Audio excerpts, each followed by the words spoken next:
Okay, so X11 is going to die. It's not going to die completely, nothing ever does, but it will become a very niche product used only by a few dedicated fans, whereas all mainstream distributions are going to switch over to Wayland.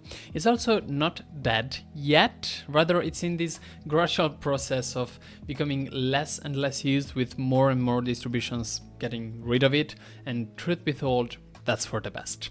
I've talked about this more in length previously, but the main reasons are that developers themselves of X11 something like 5-10 years ago, I don't know, realized that to make a better product they had to get rid of the structure that they had created significantly, and it didn't make sense to keep X11 around for it. The switch to Wayland made possible some core essential things that X11 just couldn't do, such as a better permission system, or rather a permission system, and better safety.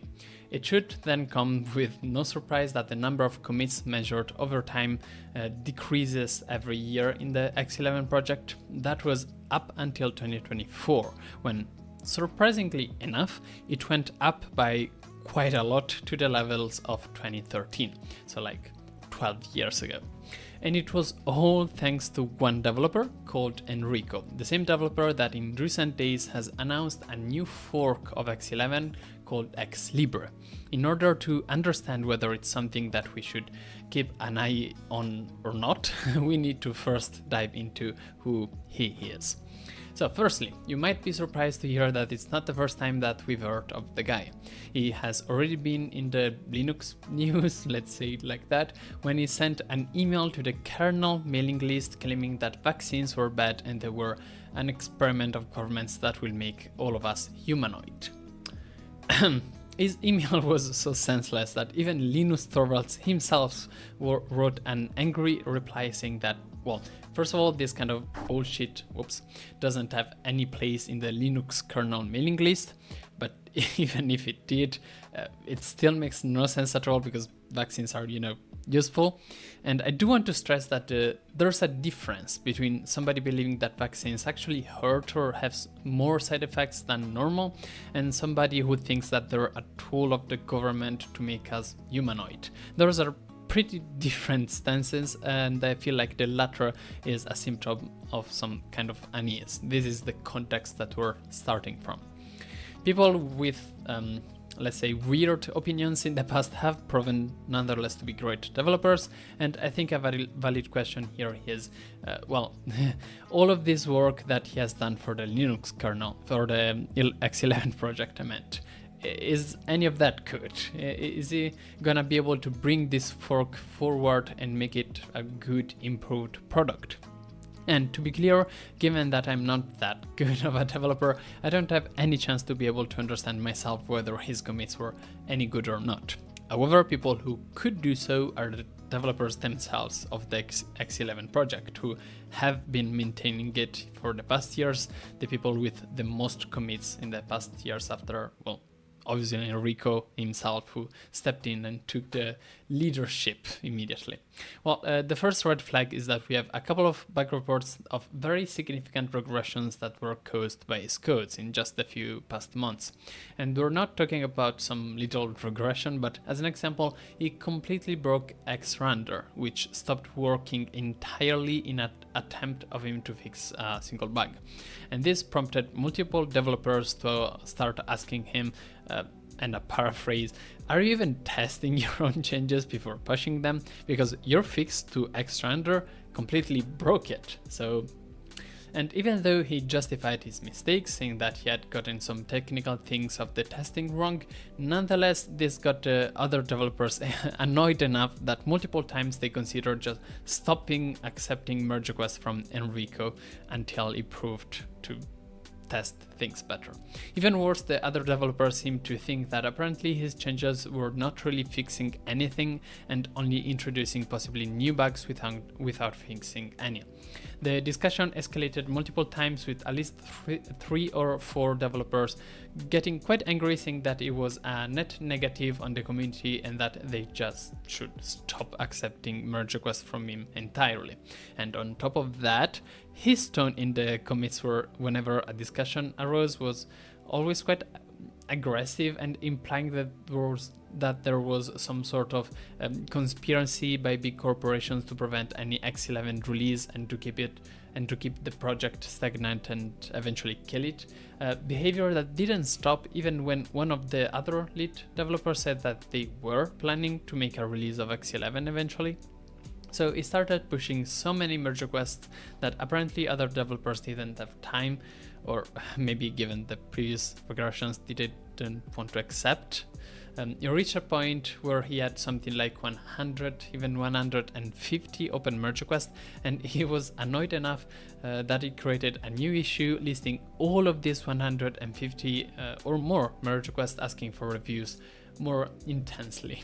And this is where the disconnect with the other developers became clear enough, as he said that those merge requests were absolutely necessary in order to get X11 back to being commonly used software instead of, letting it be killed. As an example, another developer said that if you think X11 can come back from the dead, then you're just delusional.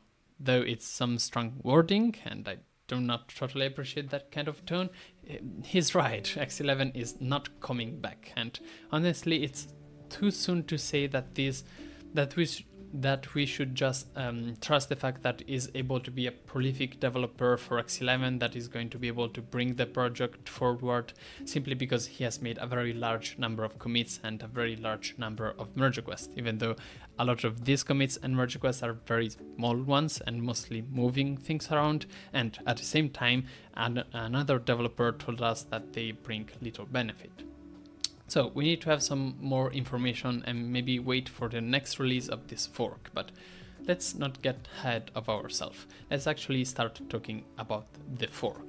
So last week he decided to fork the X server project and make X Libre, and he did so in the free desktop GitLab, where the X.org project is also hosted. And he had a bit of a readme to explain the project to other people, and in doing so he explained that there were toxic members in the group, the X server group, and that they were preventing the project from moving forward. And he also started saying that there's corporate interest that wants to kill off the project, and he started criticizing indirectly but in a pretty clear way the companies that are currently supporting free desktop development. Such as by saying that X Libre is not affiliated with big tech or any of their subsidiaries or tax evasion tools, nor any political activist groups, state actors, etc. And then on top of that, he started injecting his own politics into it. We already had a hint of it when he said that vaccines make us subhuman.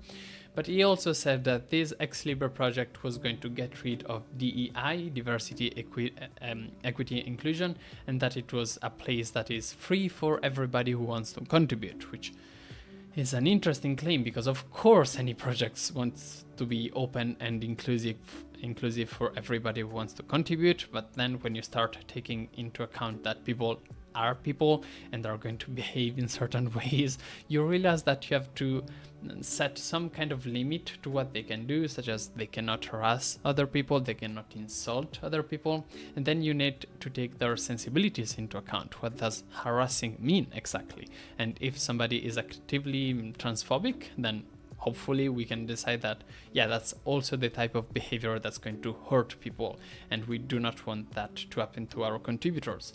Especially because a lot of the software that we all use, even transphobic people, is written by trans people. So let's maybe not let transphobic people harass them.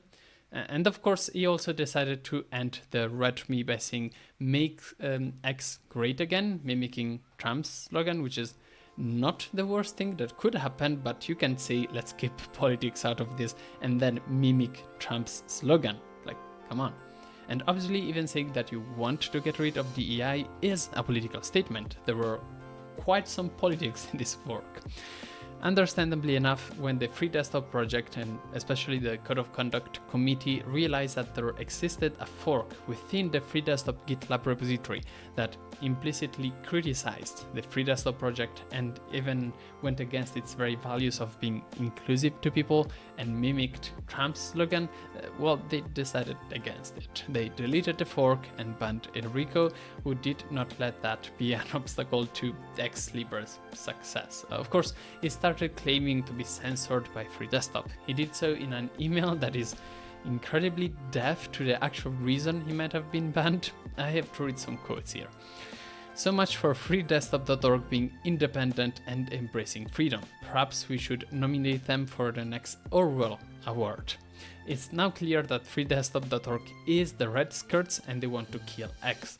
By the way, the same corporation that tried to proprietarize a lot of free and open source code, including the Linux kernel. And again, I feel like it's pretty important to say here that when you own a project, a GitHub instance, and when you decide that a GitLab instance, and you decide that somebody's values do not align with yours, and you decide not to host their project on your server, you're not censoring them. You're just saying, well, I'm not going to give you my free resources for your project that actively goes against my values. And it's not censorship. You can still use other instances. And that's what Enrico is doing. He just moved to GitHub. I don't exactly think that being banned from the Free Desktop repository is going to be a great damage to the X Libre project, which is flourishing anyway, as much as such a project can flourish. All in all, I think that this X Libre fork still has to prove that it can survive with the help of just this developer with very strong political ideas and that has a technical knowledge of the codebase that's maybe a bit debatable. Of course, he says that he's very good at it, he's going to bring a lot of improvements, but at the same time, other X11 developers says that, he hasn't brought new features so far. So I think we're just going to have to wait and see whether this project is able to reach the goal that it gave itself.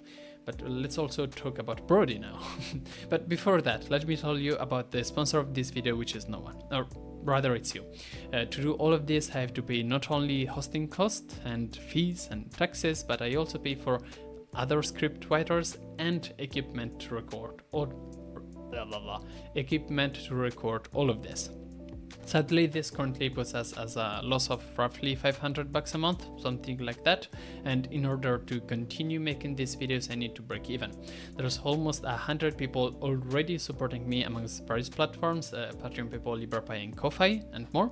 I'm extremely grateful to all of them, and as you know, that's the only reason that I'm able to do all of this. Links are in the video description if you want to join. Finally, you can also subscribe on the website thelibre.news. On the same website, by the way, you can read this video as a text article and if you prefer reading over watching videos. You can also subscribe to them to receive them as newsletters if you prefer, and there's some extra content such as a couple of interviews and team meetings. So please help us break even and continue doing the videos if you can. Back to the video. So I was talking about Brody. Brody made a point that banning this person from the Free Desktop repository was a very big mistake, because in this way they gave him much more force compared to just if they shut up about it, which is reasonable. However, at the same time, I don't feel like Free Desktop repository can just completely ignore what's going on their very own server, which goes against their very own values, just because they're scared to give them even more visibility by banning them. If it goes against their values, then it would be even more newsworthy to not ban them. Imagine the titles. Free Desktop decides to host a fork that goes against Free Desktop values, that is against DEI, and that has a Trump slogan. They just cannot allow that to happen. And one more thing, all of this was mostly reported by one right-wing, QAnon, anti-vax, anti-climate change tech journalist. I feel bad for using this term, but let's call him a journalist. I still feel like we could have just ignored this whole thing if it wasn't just for him. And of course, it just went on to create more made-up news, claiming that as a reaction to this fork, a lot of major distributions such as Ubuntu and Fedora just decided to get rid of X11 immediately.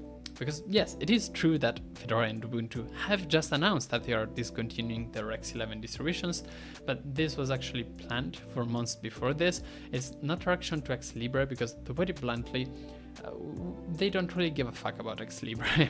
That's really not on their minds when we decide to, roll out or make this kind of changes and this kind of very important changes to distribution. Again, there's public record of both distribution planning to do this beforehand, so it's not exactly news. It just happened very shortly after this unrelated fork. So yeah, I'm skeptical about all of this, but I also realized that maybe actually he has some... Oh, there's an aeroplane. Maybe he has some shitty political views, but he's going to be a great developer, and this actually is going to give birth to a great project, and distributions are going to switch to it. I don't think that's going to happen. I don't think barely anybody is going to switch to it, but maybe I'm wrong. We'll see. 16 minutes. By the way, I'm gonna cut my hair today. So say bye-bye to all of this. Can I stop this?